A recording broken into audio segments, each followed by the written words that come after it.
Monsoon आगे बढ़ रहा है। बंगाल की खाड़ी में बनने वाला संभावित सिस्टम, लो प्रेशर सिस्टम, जो कि 22 मई के आसपास फॉर्म हो सकता है, यहां पर शेप लेता दिखाई दे रहा है। और साथ में उत्तर भारत के तमाम इलाकों में प्रचंड गर्मी पड़ रही है। और इसे अगर कहें कि जलाने वाली गर्मी पड़ रही है तो कोई अतिशयोक्ति नहीं, क्योंकि कई जगहों पर तापमान 47 और 48 डिग्री को पार कर रहा है।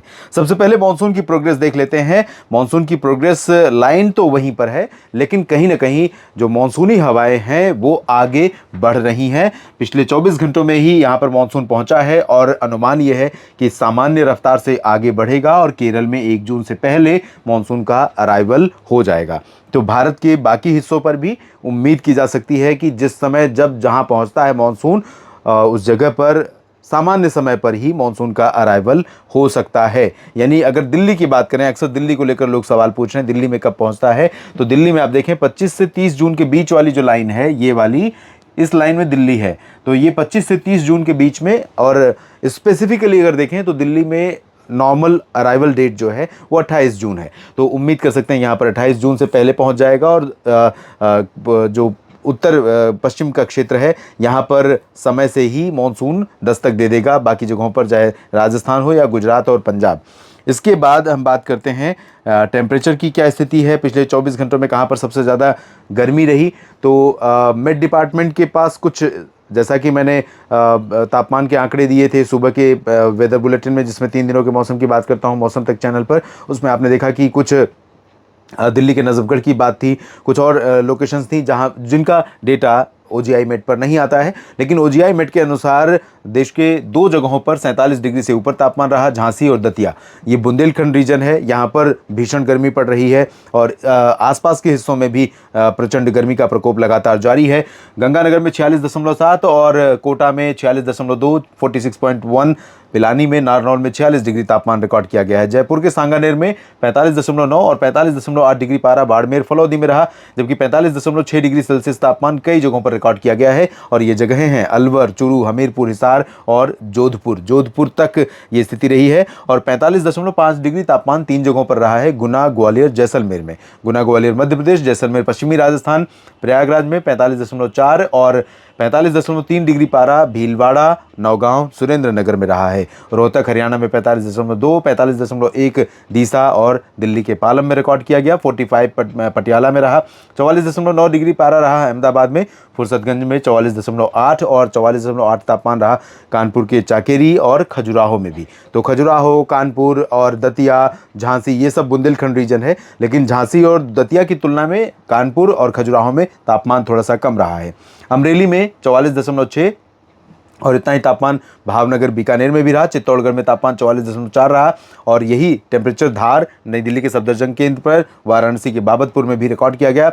अजमेर में 44.3, 44.2 डिग्री पारा कई जगहों पर रहा है, आप देख सकते हैं। चंडीगढ़ से लेकर गांधीनगर, जलगांव, करनाल, लुधियाना, पटियाला, रतलाम और ऊना में। और 44.1 डिग्री सेल्सियस तापमान राजकोट में, वल्लभ विद्यानगर में भी इतना ही तापमान रहा। 44 डिग्री पारा रिकॉर्ड किया गया है वडोदरा, टीकमगढ़, उज्जैन में। और अमृतसर में 43.9, जाहिर सी बात है 43.9 डिग्री पारा रहा है। और अब हम बात कर लें एक बार पिछले 24 घंटों के बारिश के आंकड़ों की। ग्वालपाड़ा, असम में 135 मिलीमीटर की मूसलाधार वर्षा रिकॉर्ड की गई है। कोझिकोड में बारिश हुई है 116 मिलीमीटर की भारी बारिश। अल्पुजा केरल में 89, 88 तिरुवनंतपुरम में, अमिनी दीवी में 76, 68 मोरमुगांव में और त्रिशूर में बारिश हुई 68 मिलीमीटर, जबकि 59 मिलीमीटर होनावर में, पणजी में 55। गोवा में भी काफ़ी दिनों के बाद बरसात हो रही है और तेज़ बारिश का मौसम यहाँ पर बना हुआ है कई जगहों पर। पलक्कड़ में बारिश रिकॉर्ड की 46 ही तिरुवनंतपुरम में रही। मदुरई में 45, 44 गुवाहाटी में, कोचीन में 43 दावणगेरे और हसन में भी रही। शिवमोगा में 40 मिलीमीटर बारिश रिकॉर्ड की गई है। बेंगलुरु में हिंदुस्तान एयरपोर्ट पर 38 मिलीमीटर बारिश हुई है। अतिरामपट्टिनम में 35 और करीपुर में भी 35 मिलीमीटर बारिश रही, जबकि 34 रत्नागिरी में रिकॉर्ड की गई है।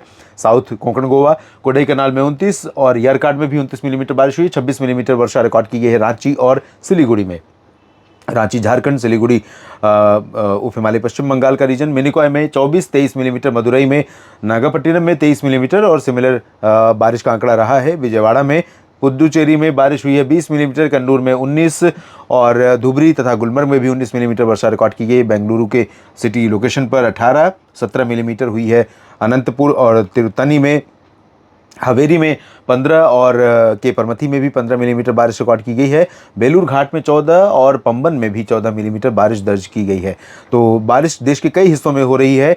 हटबे में, अगरतला में, और अगरतला में भी 13 मिलीमीटर, हटबे में 13 मिलीमीटर, नंदीगाम में 13 मिलीमीटर, तिरुचिरापल्ली में 12 मिलीमीटर, जबकि 11 मिलीमीटर वर्षा रिकॉर्ड की गई 2 जगहों पर। और ये जगह है चित्रदुर्गा और जलपाईगुड़ी। चित्रदुर्गा कर्नाटक, जलपाईगुड़ी उप हिमालय पश्चिम बंगाल। बहुत लंबा डिस्टेंस, लेकिन कई जगहों पर बारिश हो रही है। अहमदनगर महाराष्ट्र में 10, मैसूरू में 10 मिलीमीटर, चिकमगलूर में 9 और अगाथी एयरपोर्ट जो कि लक्षद्वीप में है, यहाँ पर भी 9 मिलीमीटर रहा है बारिश का आंकड़ा।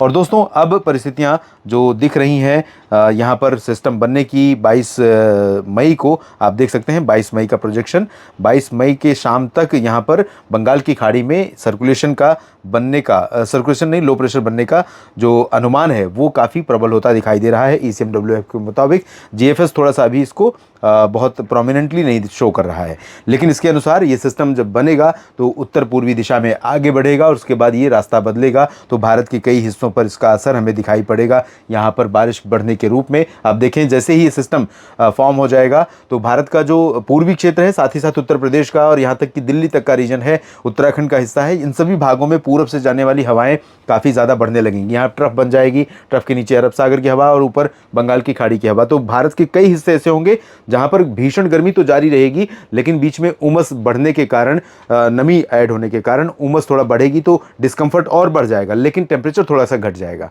टेम्परेचर इसलिए घट जाएगा क्योंकि क्लाउड आ जाएंगे या फिर हवा में नमी बढ़ते ही थोड़ा सा धुंध हो जाती है, तो धूप का जो तीखा प्रभाव अभी पड़ रहा है वो थोड़ा फिल्टर होकर पड़ता है। और यहाँ पर हम देख लेते हैं बारिश की संभावना अगले 10 दिनों के दौरान। यहाँ पर देखिए, ये पूर्वी भारत का रीजन है जिसमें झारखंड और बिहार तथा पश्चिम बंगाल के हिस्से हैं, छत्तीसगढ़ का उत्तरी हिस्सा, ओडिशा का रीजन, पूर्वी उत्तर प्रदेश और पूर्वोत्तर भारत, जहाँ पर बारिश भारी दिख रही है अगले 10 दिनों के दौरान। और ये तभी होगा जब इस सिस्टम बनने के बाद भारत के इन्हीं भागों के रास्ते निकले। तो इसी अनुमान को ध्यान में रखते हुए, कंसीडर करते हुए जो मेट के मॉडल्स हैं वो इंडिकेट कर रहे हैं इस तरह की बारिश के लिए। दक्षिण और मध्य भारत के बाकी भागों में, यानी मुंबई, पुणे, नासिक और नागपुर से लेकर रायपुर, इधर जो छत्तीसगढ़ का सिटी है, यहाँ से लेकर नीचे के हिस्सों में कई जगहों पर ऑन एंड ऑफ बारिश इन 10 दिनों के दौरान देखने को मिलेगी, चाहे वो छत्तीसगढ़ हो या ओडिशा का दक्षिणी क्षेत्र, या तेलंगाना और आंध्र प्रदेश हो, कर्नाटक हो या दक्षिणी मध्य महाराष्ट्र, दक्षिणी कोंकण, गोवा या मराठवाड़ा का रीजन हो। और पूर्वी क्षेत्रों में जो पूर्वी घाट का रीजन है, यहाँ पर तमिलनाडु के तटवर्ती हिस्सों, आंतरिक इलाकों, साथ ही साथ कर्नाटक के आंतरिक इलाकों में कई जगहों पर व्यापक वर्षा होगी। तटीय कर्नाटक में व्यापक वर्षा होने की संभावनाएं दिखाई दे रही हैं। उत्तर भारत के भागों की तरफ जाहिर सी बात है, कोई भी मॉडल, कोई भी कह सकते हैं कि मुरव्वत करता हुआ दिखाई नहीं दे रहा है। यानी किसी भी मॉडल के अनुसार अभी ऐसी परिस्थितियां नहीं डेवलप हो रही हैं कि बंगाल की खाड़ी या अरब सागर से इतनी भरपूर नमी पहुंचे कि दिल्ली में, चंडीगढ़ में या बीकानेर और जैसलमेर में या अहमदाबाद और जामनगर में, सुरेंद्रनगर, कोटा, दतिया, झांसी में, इन सभी भागों में बहुत भारी बारिश हो जाए या मॉडरेट शावर्स गिर जाए, जिससे जो ऑन गोइंग हीट है, जलाने वाली जो गर्मी है, उससे लोगों को राहत मिल जाए। लेकिन जैसा कि इससे पहले हवा का मॉडल जो मैंने दिखाया आपको, कि सिस्टम जब बनेगा 24-25 के आसपास, यहाँ पर अगर ये आगे बढ़ना शुरू करेगा तो ये विंड थ्रो इसका बढ़ जाएगा। तो उत्तर से आने वाली, उत्तर पश्चिम से आने वाली हवाएं थोड़ी पिछड़ने लगेंगी और यहाँ पर गंगानगर से लेकर भोपाल और नागपुर के बीच में एक ट्रफ की सिचुएशन आ जाएगी। इसके नीचे अरब सागर की हवा आएगी और इधर बंगाल की खाड़ी की। तो नमी का प्रवाह पूरे रीजन में थोड़ा सा बढ़ेगा अभी की तुलना में, और नमी का प्रवाह बढ़ने और साथ में हाई टेम्परेचर यानी 44-45 से लेकर 48 डिग्री सेल्सियस तापमान के बीच में ये नमी यहाँ पर लोकल लेवल पर ट्रिगर कर सकती है कुछ ऐसे बादल बनने के लिए जो लोकल लेवल पर कई जगहों पर आंधी तूफान के साथ, गर्जना के साथ बारिश दे सकते हैं। लेकिन ये सब कुछ लक बाई चांस है। ये मतलब मौसम की अभी जो सिचुएशन है उसको देखते हुए ये कहना कि ऐसा होगा ही बहुत मुश्किल है। फिलहाल गर्मी से बचने के लिए इन भागों में तैयार रहिए और जहां पर सिस्टम के आने की संभावना है वहां पर तेज़ बारिश के मुकाबले के लिए तैयार रहिए। इस वीडियो में अभी इतना ही। आप बने रहिएगा न्यूज़ मीडिया मंच और मौसम तक चैनल के साथ। अगर आपने इस चैनल को सब्सक्राइब नहीं किया है तो सबसे पहले कर लीजिए। जानकारियाँ अगर आपको ठीक लगती हैं तो कमेंट बॉक्स में अपनी बात लिखिए, अपने क्षेत्र के मौसम के बारे में लिखिए और साथ ही साथ इस चैनल को सब्सक्राइब नहीं किया है तो ज़रूर कर लीजिए। धन्यवाद।